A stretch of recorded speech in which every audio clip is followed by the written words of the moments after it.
rise. I'm just letting my soul cry. Flow raw like them breaks from the source, where you gotta take a plane and a boat ride. Wow. Yeah. Literally the It's the exact same Wow. loop.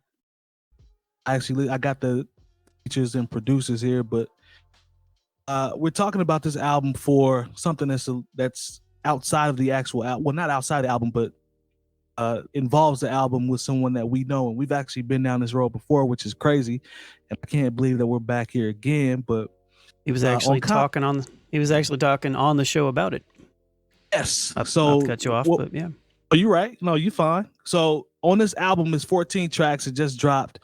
It features Havoc, Lloyd Banks, 𝗏𝗏, Method Man, Primo, Freddie Gibbs, Alchemist is on there, Derringer, Eric Sermon's got joints. Names. But one in particular, Westside Gunn obviously is on there with Benny. But one name in particular stands out this time, and it's Hit Boy, because Hit Boy's record that he produced, Fear of God, that features 𝐀𝐁𝐎𝐿. I was on Facebook, I believe it was yesterday, and I saw my homie 𝐿 Brown from Chicago. Shout out to 𝐿 Brown, dope producer, super producer. He's in the anime and everything. Like, he's really moving. He got burned again on one of his loops that he has, I believe, through Native Instruments. He has a deal where he'll upload drum kits and one shots, like a single snare, single kick.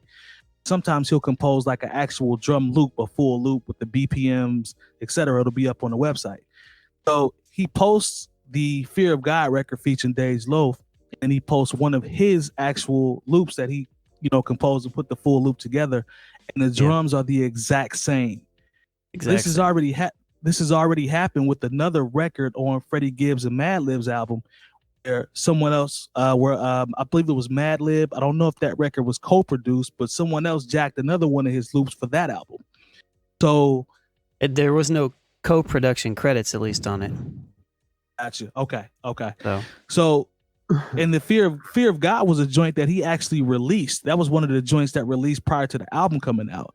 So again, 𝐿 Brown has been burned with one of his loops, and nobody reached out to him, even just say, yo, man, do you want credit for it, or how do we go about it? Because 𝐿's always has JPEGs for, embedded into the loops and everything. Like, he's done what he's supposed to do.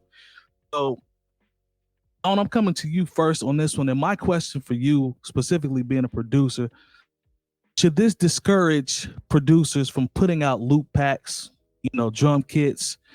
Like, because we know the feeling and how bad that would hurt to see someone jack your whole shit and then have it released as one of the singles off an album, and you get no pub from it. So should up and coming producers be discouraged about putting out loops and drum kits? I think not necessarily. What I will say is that 𝐿's has been doing this for a long time. Like, and for everybody watching that doesn't know, like, I started a sound loop based drum kit company in 2014, maybe 15, somewhere around there. Drums Bang. Drums Bang, right? And that company, I only ran it for about 6 months or so, because what I was doing, the industry kind of changed a little bit. Because the main reason I stopped is because it started becoming a little oversaturated for what I was doing. Mm-hmm. But the first two producers that I worked with was 𝗏𝗏 and 𝐿 Brown, and we put out custom drum kits for both of them. So my reason of saying this is that, one, I've got a little bit of history in it, but also 𝐿 Brown has been putting out kits for a very long time, even before it was a thing to do. And definitely has. So who knows what this deal looks like that he has with Native Instruments? There might not be anything that he can really do for it. What I would suggest producers do moving forward is to learn from this. And so if you're going to put out, all right, let's talk about it in comparison, right? So the producer of this track was Hit Boy, right? He produced Fear of God. When we talked about Nas's album a couple weeks ago, and the intro was produced by Hit Boy as well. And I know for a fact that the song got co-production credits from the homie Pat Jr. because Hit Boy used one of Pat Jr.'s samples from his company, 𝗀𝗱𝗄 I think it's 𝗀𝗱𝗄 and Jr. And so through that, he got a co-production credit. But that speaks to what Pat Jr. has set up on the back end to where he can collect that residual from the back end. Now, I'm not saying 𝐀𝐿's doesn't have that, but I'm pretty sure that 𝐀𝐿's deal was a while ago, you know? So one thing that's interesting, I'm pretty sure it was quite a while ago. No, I'm just saying, like, I'm pretty sure it was a while ago because I remember when he was like talking about it, like personally, and it was years ago. And so it's just crazy that something that you do so long ago can all of a sudden, you know, turn into now to where like, oh wow, now he's got 2 placements in the last year that are major placements. Like that's the part. This major placements where maybe at the time it didn't seem like it was maybe the deal that he was working with Native Instruments seemed to make sense at the time, but who would have, like, I think part of it as well is we kind of, one, I don't know. I know I'm like all over the place here, but you good. Like, because I'm like having all these thoughts at the same time. But I feel like, one, would you even guess that some random sound pack that you put up is going to get major placements in 4 or 5 years after you put it out? You know, and 2, would you not expect the producer to reach out to you to actually give you credit for it? And that's, I think, the bigger talking point, what we're kind of talking about right now. Like, do you think, Mike, this is what I'm opposed to you, and I can go back on it and we can talk about it around the room, but do you think that the producer, such as Hit Boy, is required to and or should reach out to producers that he's using sound kits from if they are quote unquote royalty free? I mean, the way I look at it is there's a difference between, obviously there's 2 sides of it. There's a legality side, the paperwork side, you know, the structure side of it, and then there's the morality side of it, right? So right. Yep. You hear a lot of producers say, oh man, I'm always trying to look out for the up and coming talent, and you know, there was someone that helped me out, so I'm really trying to be that guy that can help someone else. And then you see shit like this happens. So it's like, I could see, like, this is not like a mid-level thing that happened to him. This is the upper echelon release. That's 2 of them. We're talking about life. We're talking about possibly life-altering production credits. Seriously. Yes. Yeah. Like the amount of traffic that could have been funneled towards 𝐿 Brown based off those 2 records being on those 2 albums, that's priceless. Yeah. You know what I'm saying? So, you know, I've always been the type of person, and I think sometimes our era is a little bit outdated, and it could be from this standpoint. You always hear the cliche term about nice guys finishing last or all that type of shit. You hear people talk about that. From a moral standpoint, I was raised differently, so I have a conscience sometimes. Sometimes that might hurt me, but sometimes you don't have a conscience. Sometimes I don't. My thing is, I'm looking at it this way. If I had a producer, you know, like 𝐿's runs in these circles with a lot of people that have these loop packs out, it doesn't happen to them. So he's looking at it like, why me? In the same circle with a lot of the rest of these cats, but why would you rip mine? Right. You know what I'm saying? So what is it really that hard to be like, yo, I'm gonna use this loop, man? Like, I could put your name in the credits, man. Like, is that cool? Do you want some cheese, or what do we have to do? I just wanted to make sure I shouted you out. That's not that hard. I wonder if it's specifically because they're drums and they're not like melodic elements too. You know what I mean? Like, because it's a little bit different, you know. And another thing about both of these records, the Freddie Gibbs Madlib joint and the Conway song, is that it wasn't like they just used his drum pack. Like, that's one thing. Like, they used like the pre-made sample loop that his composition, his composition to showcase just what the sounds sound like together. That's what I'm talking about. That's what makes it worse. Like, you can't copyright a one shot. There's nobody that's gonna be able to claim a snare or one kit. You can't do that. But he put the drums together that way to showcase the whole kit. So you took the whole loop and added one more hi-hat loop on top of it and called it a day. Like, I don't know, man. It's a tough. So spot, is that the line? Is that the line? Do you guys think? You know, is that the line? Like, one shots are okay, but loops aren't. You know, it's hard to track down a snare. You know what I'm saying? Like, you know, but how many drum but packs you but I have? mean, like, but I'm talking like aside from that, like aside from the fact that it's hard to track down, what about just the simple fact of, you know, the morality side of things, right? If you're going to use somebody's snare, should you always say where it's from?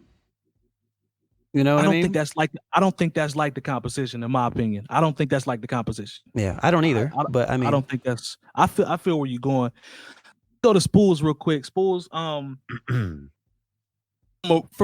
let me pose a question to you from a morality standpoint.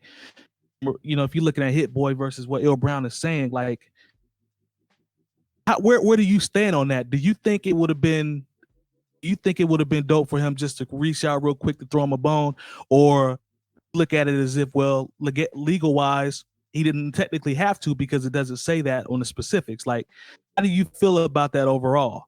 Well, I mean, obviously, the first thing you said, I think it would be the cooler way to handle that. You know, and even to your point, even if he just if they were just to put his name in the credits and not give him any money, but just put his name in the credits, that still, I think, would go a long way as well, right? You know, so right. I mean, something would have, been nice, but yeah, again, I unfortunately don't know a whole lot. I mean, I've kind of have just followed what you guys have talked about. You know, I don't think I was on the show when he was on and when it was brought, you know what I mean? But I remember you guys chatting about it, and it's just, I don't know, it's kind of shitty. What about what about DJing? You know, like, because if you're using different acapellas and stuff to scratch on, right? I mean, yeah, I think with DJing, I feel like I've always felt like it's more of like a style thing too, like copying somebody else's style or the way that they, mix or blend records, or see that more so than, I guess, I don't know. Jay Moore might be a better judge since he's seen so many DJs. But what do you think about that, Jay? I don't know. I mean, are you talking about like if you get in, you just kind of scratch somebody's name, and you create something based off of that? Like what I've seen John was saying. I thought you meant playing like the same records and shit as somebody else. More or less. Well, maybe, but I think more so, even more specifically, like, let's say you are using cuts on a record, right? But you're using an acapella from Nas, or you're using an acapella from over here. I mean, it's still like technically sampling. You know what I mean? Like, and those samples have to be clear. Okay, I follow you now. Yeah. Oh, because I've done that a lot. When I was, and I'd never. But I was the little guy. I didn't have to, But if I were for sure, as a DJ, if I had access to those folks, I would. Oh yeah, I'd been like, man, cool if I use, just cut this little part from this song. From a moral standpoint, like you guys were talking about, like, and it's just unfortunate. It just sounds like to me, what I mean? It's like you said, it's not too difficult to reach out to someone who, like you said, probably was familiar with his circle and wouldn't have been that difficult to to find, or whatever. Nobody's that hard to find these days anyway, right? So right. But then there's also the artistic part of it too, which is interesting that you brought up, that you guys made it seem like, because I haven't listened to like the comparison of the two. I don't think I haven't listened to Ill's drum kit. Obviously I'm not, I'm not a producer, so, but we might be able to bring it up. We might be able to play it. Yeah, I'd really like it. I'd really love to hear what you thought, Spoolz, after you hear it. Like, it sound, from what you guys said, it sounds like the producers who did this, sounds like Madlib and Hit Boy, right? Mm-hmm. That they weren't too creative with the way they used it either. So not only did they not potentially give him some sort of credit that he was due, but then also didn't really do much with it. You know what I mean? Like, so it's like you know what it's like? You know what it's like? It's like they took a drum break and they just used the drum break without chopping it up. And that's kind of what Ills was saying. He was like, well, can you at least chop my break up? And so yeah. Like, it was just kind of just a straight, like you said, if it is what, again, I'm sure you guys are, I mean, I trust you know what you're talking about and all that shit, so take your word for it. But yeah, that's probably kind of, and maybe it is, to your point, maybe the line is at drums. Maybe there is some sort of line that's drawn there. I don't know. Like that's kind of what I was getting at. Like, it kind of seems like the line is in the compositions / like the one shot sounds. It seems like that's the line, but as soon as you like jump into taking somebody's like pattern, like musical, like whether it's drums or loops, that seems to be like the line of like, well, manipulate it somehow. What did Pat Jr. do on the intro? So his company is a company that makes sample loops. So they'll like play a whole bunch of chords or something. Mm-hmm. They'll sell them on Splice or wherever you can get sounds, and then any producer can use them however they want. Mm-hmm. Technically, they're royalty free, but every once in a while, I don't know if it's through his connections or how he's using it. The other producers will use those packs to create stuff, and then somehow he is copied in to get some sort of credit for it and some sort of royalty statement on the back end, I'm guessing as well. But nice. So it sounds like he has, from a structural standpoint, there's something there, like Lone was talking about, that he's able to at least, I don't know if it might be part connection, part paperwork, but there's something that's going on back there that enabled him to get recognized. You know what I'm saying? And it can be also depending on how you put your loop out. You can say it's straight royalty free, or you can say, hey, you can use this, but if you get a placement with it, a license, yeah. So, but if you use this for something, then you're required to give us some type of percentage credit. Like you can write that into the contract. I've seen commentary back and forth. Most artists or producers that I see that make this type of stuff, they go for the royalty free route for the simple fact that it's easier. But I guess I don't know what Pat's contract really is or anything like that. But I just didn't. Jay, what do you think, man?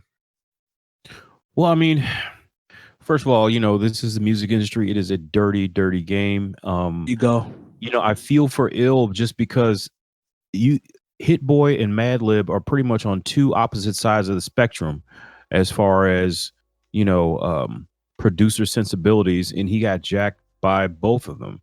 And I think and maybe jacked isn't the word, but when you hear the comparison, you're like, wow, man, like even if you don't, identical, even if it's the same situation and of course I remember when the Madlib album came out and we had our discussion about that. I was like, yeah, man, that half man, was it half man, half cocaine?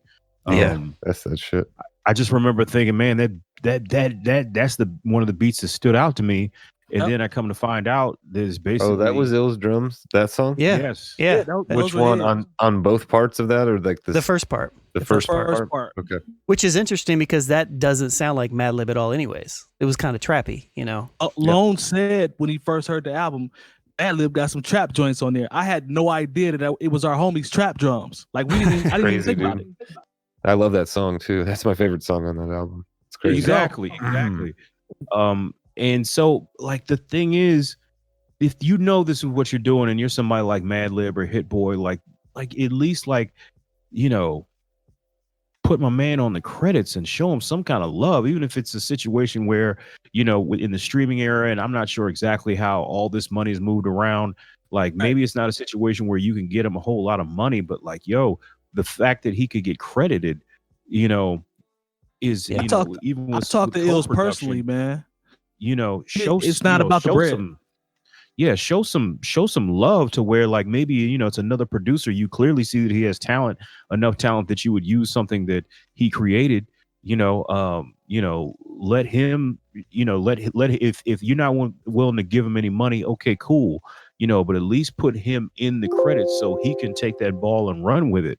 A lot of times that's really all it's about. Like, the whole situation to where Cash Money wasn't paying its producers. It's like, okay, all right, we didn't get paid for this, but at least my name is on it, and I can now that's a different story because there were big radio hits and club bangers that were not. They had some records. They weren't, but at least those people were able to keep it moving and keep working, and get their money elsewhere. But I just feel like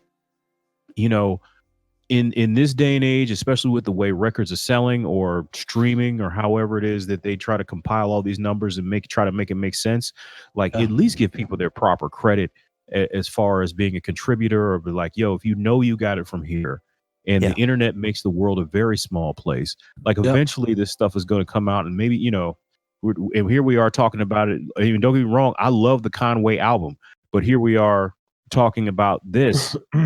You know, right. So instead of the album, like instead of the album, don't think somebody's not gonna see this and be like, oh, I didn't know that, and start doing the research. Like, nobody wants to be considered a thief or a biter in this game. You know what I'm saying? And I just think that at this point, yo, just give me the credit, and you know, I can put that on my resume and say, hey, you know, I did so and so for, you know, Madlib, with Madlib, for Freddie Gibbs and Conway the Machine. You know, you never know what that could lead to for somebody else. Like, it's you know, sometimes just put some good energy out into the universe, man. It doesn't take much. Yeah, and I have to say, shouts to people, producers like Illmind. He, excuse me, he goes live on Twitch, I think 3 times a week or something. But he's had this type of dialogue on his channel about, you know, why would I not reach out to somebody who's a part of that makes you know, just to build that relationship for the future, you know, and whatnot, and build upon it. Now, granted, he has a ton of kits out, so it makes sense for him to do that. But aside from that, like, you know, like, he is kind of creating and starting this conversation, which is a good conversation to have. Because for a long time, to be honest, like, this was an entirely gray area. You know, like, sample kits started coming out and like, it's cool, I don't have to worry about sampling and clearing samples anymore. And now it's like creeping back in, like, oh no, you still have to clear samples. It's like, you know, it's like one of those weird things. But like David said in the chat, he said, how is this different than people sampling loops in general? Yeah. Well, technically it is, like, it's exactly like a loop. It's the same concept. You know what I mean? So I don't know, man. I just hate to have someone that we know, that's a close friend, you know, have to go through that twice, man. And this has been within, when did that Gibbs album come out? That was, it's been within 4 or 5 months. I was about to say, that's twice in the same year. Well, technically, now that album came out last year, but late last year. Yeah, we were still all together in the same spot at that time. But he didn't actually find out about it until like April. Yeah, it was a while down the road. Yep. Is that the loop long? Yeah, I don't know if you guys can hear this or not. We're gonna find out. See if you guys can hear it. At least the chat will be able to hear it. Okay. Here we go. I can hear it. Listen to the double.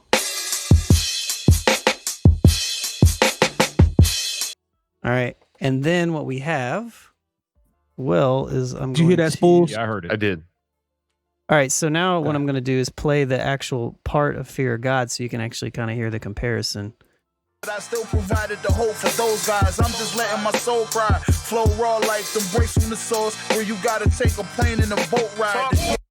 Wow. Yeah, literally the exact same loop. Yeah. Hey, while you're in there, Sean, can you play Ill's drums that were used for Half Main, Half Cocaine? Are those easily accessible to you? Yeah, let me pull them up real quick. That's Cole, pretty wild. Knock it off. Knock it off. Let's see here. Hold on, I gotta go. Let me. Like, there's no variation anywhere. It's the exact same thing. And then he brings in one hi-hat. Yeah, the compression sounds the same. That. I mean, it's crazy. The Half Man, Half Cocaine drums sound subtly different. I don't know if it's pitched a little. You know, Madlib pitches stuff weird, so I don't know if. But the drum pattern is like identical to me. All right, so here we go. See identical. Yeah. See if you can hear this.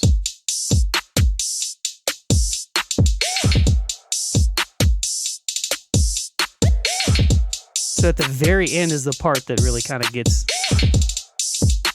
like down here. Never learn. Mm-hmm. This part right here is where it kind of sells it. Yep. Yeah. Yeah, That's crazy. It's identical. So It's hey That's kids, wild. don't steal drums. You know what's ironic Kids do is not that steal drums. is the thing is that Telling people who I all have stolen drums from people. bro, I have and here's the thing. I'll just be honest. I've absolutely taken breaks from just kits and stuff and used them before. I absolutely have, straight up. Bye-bye. A lot of times, Yep. most of the times I do pitch them or chop them a little bit, but there are definitely like songs where I just kept them the same, like on remixes or something like that. Now, very rarely ever on like an actual full length release, but I've definitely done it before and never really even thought twice about it. So now I will. You know, last like 3 or 4 years as like sample packs start coming out and more producers are putting the stuff out, but yeah, it's still crazy that these are such major releases and they didn't reach out to all the artists that are a part of it. If you've enjoyed this segment of the New Old Heads podcast, make sure to join our live show every Tuesday at 9 p.m. Eastern at twitch.tv/bringingdowntheband and join our private Discord community with talks on hip hop, music, news, and everything else. Links in the description below.